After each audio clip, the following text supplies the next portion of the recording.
Jumla ya mabasi kwa hii awamu ya kwanza yatakuwa 255. Abiria hatozidi dakika 3 kukaa kwenye kituo. Basi zetu za kisasa zinaendeshwa kwa mifumo ya kisasa iliyothibitishwa duniani. Kwa hiyo hilo wasitie shaka. Ikiwa abiria atakaa zaidi hapo, labda kutakuwa kuna changamoto nyingine, lakini tunaamini haitozidi dakika 3 mpaka 5 abiria atakuwa kashasafiri kutoka sehemu moja kuelekea sehemu nyingine. Na tunaamini hata nyinyi pia, watu ambao hamtumii mwendokasi, mnatumia mabasi yenu binafsi, sasa mtaacha magari yenu na kuona mpande mwendokasi. Hamna haja ya kwenda kutumia gharama kubwa kwenda mjini. Mageti yapo tayari, mageti yapo, yameshawasili.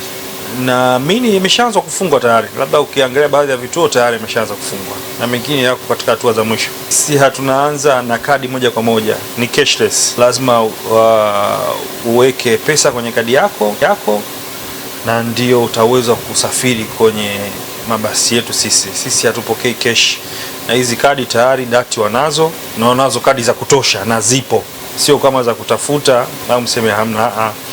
Kadi zipo, application zipo, lakini pia system yetu ina uwezo kupokea kadi za benki na baadhi ya kadi ambazo dati wameshathibitisha zina uwezo wa kufanya kazi. Basi moja na uwezo kubeba abiria 160. Tunategemea kusafirisha abiria 325 mpaka 400.